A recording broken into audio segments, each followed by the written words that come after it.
চিত্ৰগৃহ নাই কিদৰে চাব ৰৈ ৰৈ বিনালে মোৰ মন দুচকু অসহায় নামৰূপ নাহৰকটীয়াত চলচ্চিত্ৰ প্ৰেমীৰ সমনীয়া এসময়ত দৰ্শকৰে গিজগিজাই থকা নিৰঞ্জন লক্ষী আৰু জিতা এতিয়া ভূত বাংলাত পৰিণত 2002 চনমানলৈকে ওচৰ পাজৰৰ অঞ্চলৰ পৰা বাছ ভাড়া কৰি দৰ্শকে অসমীয়া ছবি চাবলৈ অহা সেই চিত্ৰগৃহকেইটা বহু বছৰ ধৰি বন্ধ হৈ আছে হাবি জংঘলৰে ভৰিছে চৌহদ স্থানীয় লোকৰ আহ্বান সোনকালেই চিত্ৰগৃহকেইটা মুকলিৰ ব্যৱস্থা কৰক 31 অক্টোবৰত জুবিন গাৰ্গৰ ৰৈ ৰৈ বিনালে চিনেমাখন মুক্তি লাভ কৰিব আৰু আমাৰ নাহৰকটীয়াবাসী হিচাপে এইটো পৰিতাপৰ বিষয় যে আজি অত বছৰ নাহৰকটীয়াত এটা ছবিগৃহ মুক্তি লাভ নকৰিলে গতিকে মই আমাৰ নাহৰকটীয়া আশে পাশে সকলো ৰাইজে ইয়াৰ সন্মুখীন হৈছে অসুবিধাৰ চাবলৈ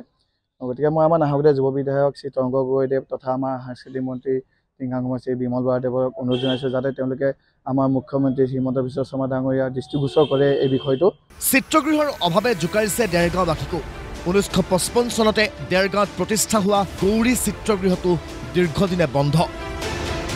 জহি খহি গৈছে চিত্ৰগৃহটোৰ বেৰ তাত কোনো উৎসাহী অনুৰাগীয়ে লগাই থৈ গৈছে ৰৈ ৰৈ বিনালেৰ এখন পোষ্টাৰ কিন্তু কেতিয়ালৈ চাবলৈ পাব ছবিখন অনিশ্চয়তাত দেৰগাঁওবাসী এখন বন হোৱা প্ৰায় 28-30 বছৰে হ'ল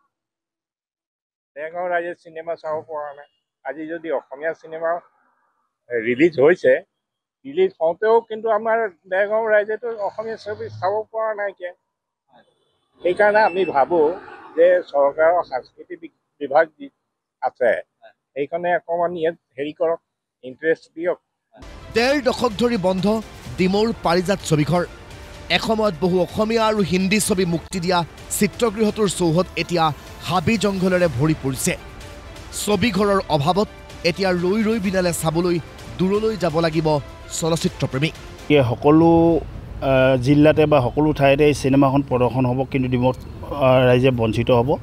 1985 চনতে এই চিনেমা হলখন আৰম্ভণি কৰিছিলে আৰু ইয়াৰ ভিতৰৰ যিটো স্ক্ৰীন আছিলে যথেষ্ট উন্নত মানৰ আছিলে 70 mm আছিলে সাউণ্ড টেকনিকেল সাউণ্ডৰ সেইখিনি টেকনিকেল যিখিনি যথেষ্ট ভাল আছিলে কিন্তু চিনেমা হলখন দুৰ্ভাগ্যবশতঃ বন্ধ হৈ আছে আজি প্ৰায় 35টা বছৰে গতিকে আমি আশা ৰাখিছোঁ আহ্বান জনাইছোঁ যিসকল ব্যক্তি চিনেমা হলটো সময় পাকচক্ৰত হৈ বন্ধ হৈছে তেওঁলোকে পুনৰ যাতে আৰম্ভ চিন্তা চৰ্চা কৰে জীৱনকালত অসমৰ বন্ধ হৈ থকা চিত্ৰগৃহবোৰ পুনৰ খোলাৰ বাবে আহুপুৰুষাৰ্থ কৰিছিল জুবিন গাৰ্গে তেওঁৰ নতুন ছবি ৰৈ ৰৈ বিনালে প্ৰদৰ্শনৰ বাবে বন্ধ হৈ থকা কেইবাটাও চিত্ৰগৃহ ইতিমধ্যে মুকলি হৈছে কিন্তু কেতিয়া মুকলি হ'ব বন্ধ হৈ থকা বাকী কেইটা চিত্ৰগৃহ ব্যুৰো ৰিপৰ্ট প্ৰতিদিন টাইম